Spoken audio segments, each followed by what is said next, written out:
వివేకానంద విజయం. వివేకానందుడు ఒక పరివ్రాజక సన్యాసి. ఎవరు ఏ ఆహారం ఇచ్చినా తినేవారు. ధనం ఇస్తే వద్దు అనేవారు. కానీ ఎప్పుడైనా ఎవరైనా రైలు టికెట్ కొని ఇస్తే ఒక ఊరి నుండి ఇంకొక ఊరికి ప్రయాణం చేసేవారు. ఇలా 3 సంవత్సరాలు భారతదేశ పర్యటన చేశారు వివేకానంద స్వామి. ఒకసారి వివేకానంద రైలులో ప్రయాణం చేస్తుండగా కిటికీ దగ్గర కూర్చున్నారు. తన చెయ్యి కిటికీ పైన పెట్టి అరచేయి విప్పి ఉంచారు. గాలి చల్లగా విచ్చి ఆ చేయిని తాకుతుంటే వివేకానందునికి చల్లగా ఎంతో హాయి అనిపించింది.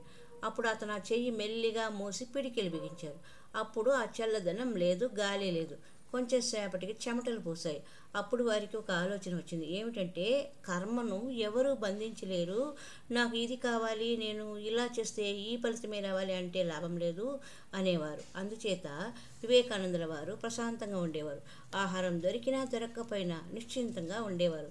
ఇంతలో వీరికి ఎదురుగా 2 ధనికులు కూర్చొని వాళ్ళు తెచ్చుకున్న రకరకాల వంటలు వీరికి చూపిస్తూ తింటున్నారు. వాళ్ళని వివేకానంద చూసి కూడా తనకు లేదని కానీ వాళ్ళు తింటున్నారని కానీ అసూయ కలగలేదు. అప్పుడు వివేకానందుల వారు 4 లక్షణాల గురించి ఆలోచించారు. విధి, భగవంతుడు తల నొసట ఎలాగ వ్రాస్తే అలాగ జరుగుతుంది. 2 బ్రహ్మ సత్యము, జగన్మిథ్య, దీని గురించి ఆలోచించడం వృధా. సత్యం సత్యమే, కల కలే, మిథ్య మిథ్యే, దీని గురించి కూడా విచారించనక్కర్లేదు. 3 భగవంతుని మీద నమ్మకం, భగవంతుని మీద పరిపూర్ణ విశ్వాసం ఉన్నట్లయితే దేని గురించి అయినా విచారించనక్కర్లేదు అని. అనన్యాశ్చింతయంతో మాం ఏ జనాః పర్యుపాసతే తేషాం నిత్యాభియుక్తానాం యోగక్షేమం వహామ్యహం. సర్వధర్మాన్ పరిత్యజ్య మామేకం శరణం వ్రజ అహం త్వా సర్వపాపేభ్యో మోక్షయిష్యామి మా శుచః. ఈ జగత్తంతా ఒక నాటకము, అందులోని నటుడను నేను అనేవారు ఒక ముష్టివాడు, ఒక ధనికుడు, కలెక్టరు ఏ పాత్ర అయినా పోషించడమే అనుకుంటే ఏ బాధ ఉండదు.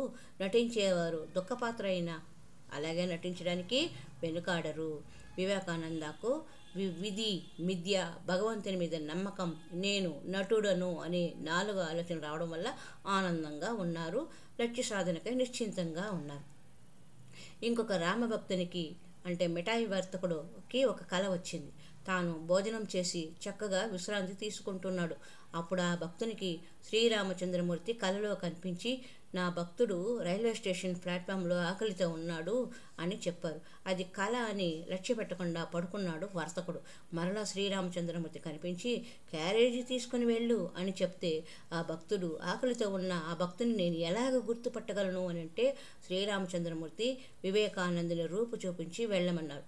మిఠాయి వర్తకుడు గబగబా క్యారేజ్ తీసుకొని రైల్వే ప్లాట్ఫామ్కు వెళ్ళాడు. అలా వెళ్ళగా దూరం నుండి ఒక చెట్టు దగ్గర వివేకానందుల వారు కనిపించారు. వెంటనే ఆ మిఠాయి వర్తకుడు వివేకానందుని వద్దకు వచ్చి, మీకు భోజనం పెట్టి మీరు ఆకలితో ఉన్నారని మీకు భోజనం తీసుకుని వెళ్ళి పెట్టమని నాకు శ్రీరామచంద్రమూర్తి కలలో కనిపించి చెప్పారు అని చెప్పి భోజనం చేయమన్నాడు. వివేకానందకు భగవంతుని మీద విశ్వాసం బాగా పెరిగిపోయింది. వివేకానంద భోజనం చేసిన తర్వాత తక్కిన ప్రసాదం ఆ వర్తకుడు తిన్నాడు. ఆ వర్తకుని సాగనంపుటకు వివేకానంద కొంత దూరం వరకు వచ్చాడు. ఇక్కడ 2 ధనికులు వివేకానందుని చూసి పరిహసించారు. ఏడుస్తున్నారు, దుఃఖిస్తున్నారు. ఎందుకంటే వాళ్ళు తెచ్చుకున్న పులావు, గారెలు, మిఠాయిలు మొదలైనవి 2 కుక్కలు వచ్చి తినేసాయి.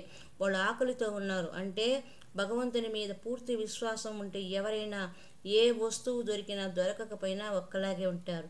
వాళ్ళకి ఏమీ బాధ ఉండదు. అందుచేతనే వివేకానంద లాంటి మహాత్ములను ఇప్పటికీ మనమందరము తలుచుకుంటూనే ఉన్నాం.